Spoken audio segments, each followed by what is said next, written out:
Hello everyone, welcome to another self-defense video for this week. My name is Emily Hull and I'm the video series instructor brought to you by the Emily Taylor Center and Premier Martial Arts.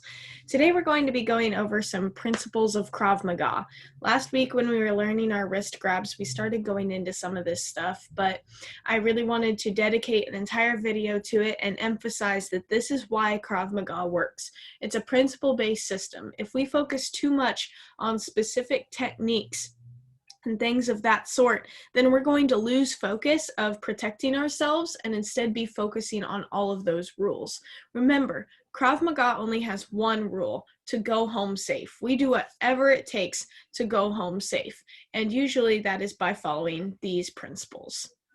So here's a list of all of the principles I found. I consulted the Krav Maga Universal Student Handbook, the Premier Martial Arts Certified Instructor Training, and Complete Krav Maga by Darren Levine and John Whitman to compile this list. And if you would like more information on any of those sources, please reach out and I can get it to you. But these 8 defenses are the bread and butter of Krav Maga. So I'll go over each one kind of in a short explanation, and if you have any questions, you can reach out, email me.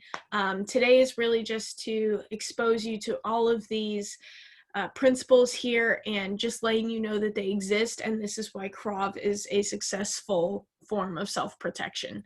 This is why we practice Krav.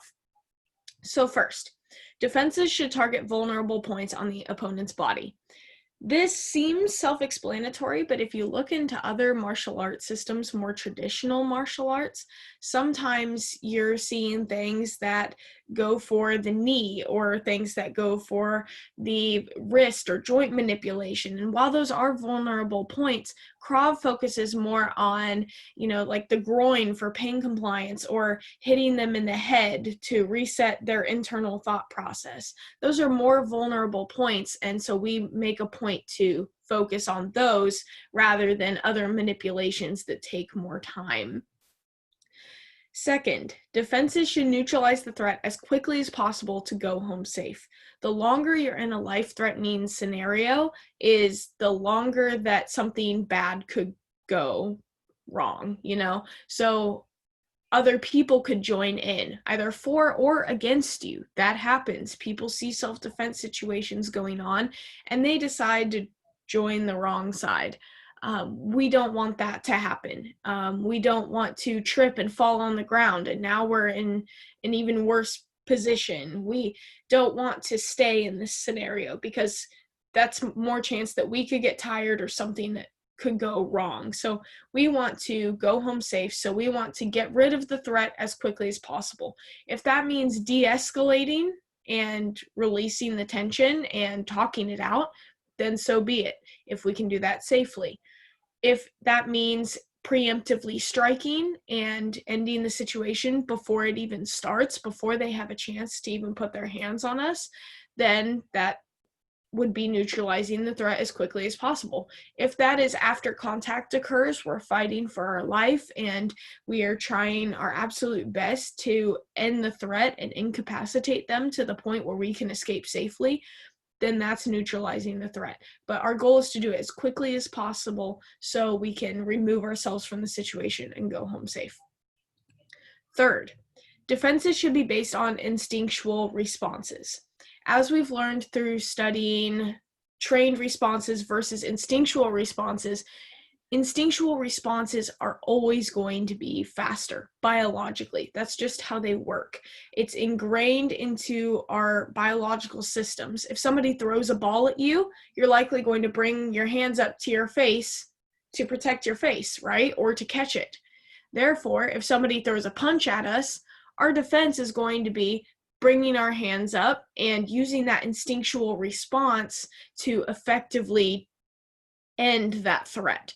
Another one that we will see next week is with our choke defenses. We use what's called a pluck. That pluck is based off of if somebody grabs you around your neck, your first instinct is going to grab their wrists. But instead of grabbing, because that uses strength, we're going to turn it into a speed-based defense called the pluck, and that's what we'll work on next week. The pluck really illustrates this one well. Fourth, defenses should be mostly one size fits all. Now, obviously, there are going to be cases due to injury or age or size or things like that where one defense may not work for everybody, but they should be mostly one size fits all. At Premier, we teach our 5-year-olds the same things we tell our 35-year-olds and the same things we teach our 75-year-olds. No matter what size you are, these defenses should work. That's why I get a lot of questions all the time. As a small individual, how does that affect my training? And my answer is sometimes you have to work harder, but a lot of times it doesn't make that big of a difference because the defenses are built for people of all ages, strengths, sizes, abilities to do them. Now, like I said, there are exceptions. We do have to modify if there's been an injury, but I also want to bring your attention to this. And I'll talk about this a little bit later in this list as well. But a bad guy's never going to attack us on our best day. That's just not realistic. So we shouldn't train that way. So when we're working through training and maybe a technique doesn't work for us, that's where we take these principles and the ones I talked about during the wrist grab last week, and that's where we modify the technique using those principles to make something that works for us. I'll talk about that a little bit later. Fifth, our defenses should work in multiple scenarios and techniques. As we'll see next week, and as we saw last week with the wrist grabs, our defenses worked from multiple different positions and attacks. There are many different ways that your wrist can get grabbed, but the same defense that I taught for the single side, single hand wrist grab last week also works for 2 hands on 1. It also works for opposite side single hand. Our pluck for next week is the exact same way. Our pluck for our front choke and our side choke and our back choke and our carotid choke and chokes on the ground and all of these different techniques utilize the same pluck. It's just slightly different to account for the attacker's position. So that's a recurring theme. If you start looking more into techniques, we really want to narrow down the number of defenses that we have because of this thing called Hick's Law. Hick's Law says the more options you have, the longer it'll take to make a decision. In a self-defense situation where time, fractions of seconds, is the difference between potentially life and death, we need to work very quickly, and therefore we want to limit our options. So for that reason, our defenses should work in multiple scenarios and techniques. Again, I'll hit on that next week as well. 6, defenses should address the immediate danger first. This is what we talked about last week with the wrist grabs. What is the immediate danger of somebody coming up and grabbing my wrist? It's being relocated, which we don't want. So our first movement in that defense is dropping our weight and removing that immediate danger to the best of our ability before we go on the offensive and create space and potentially use our combatives and things like that. Next week with our chokes, our pluck is going to address the immediate danger of loss of consciousness. We don't want that blood flow and airflow to get cut off. So we pluck to give us enough time to breathe and then go on the offensive. That brings me to our 7th point. Defenses should incorporate simultaneous defense and attack. On our choke next week, we're going to pluck and throw our groin kick at the same time.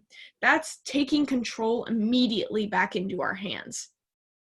We don't want to defend and then give them a chance to rethink what's going on.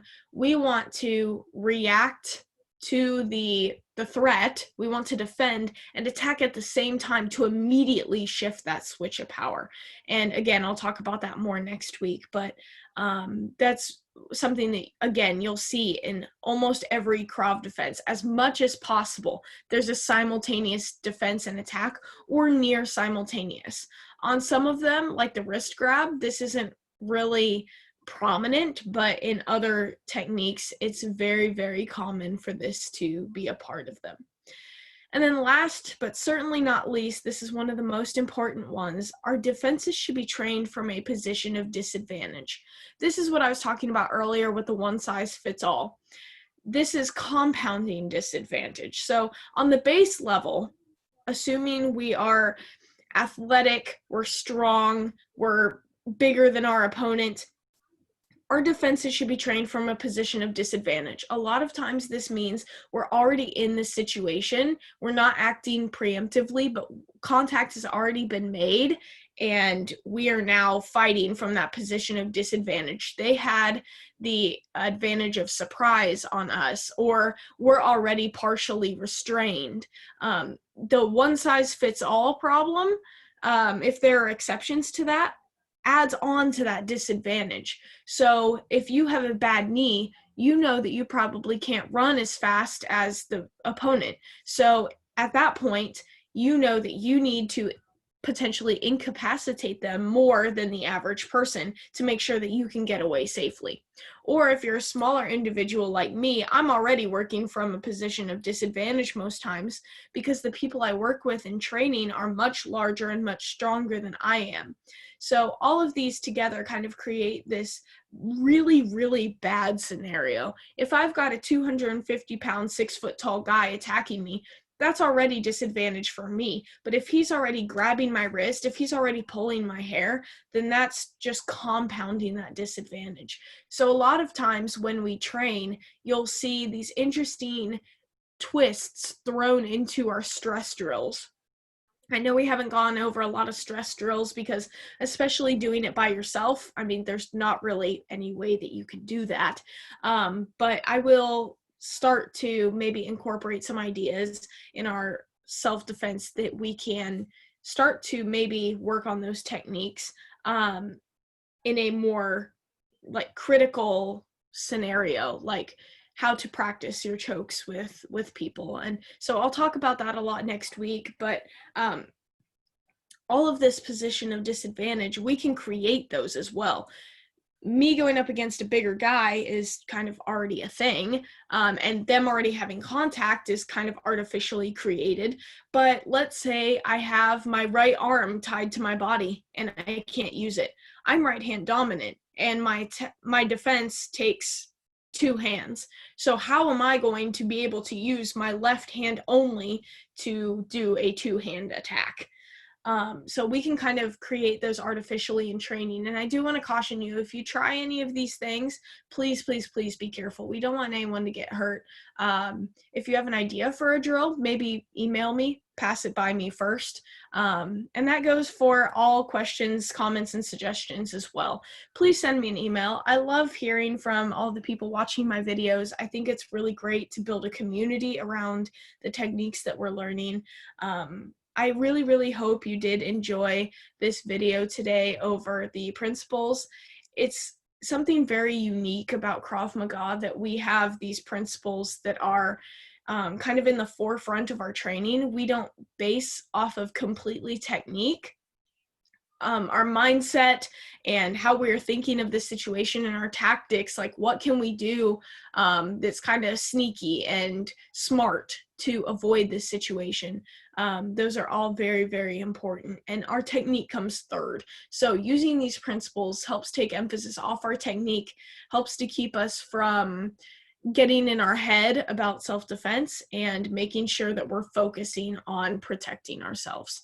So that's all I have for today. I know it was a lot of information all at once. I tried to keep it pretty short, but if you have any questions or concerns, comments, suggestions for things you want to see in future videos, please reach out to me. I love hearing it. So thank you all for watching today, and I hope you have a wonderful rest of your week. See you next time.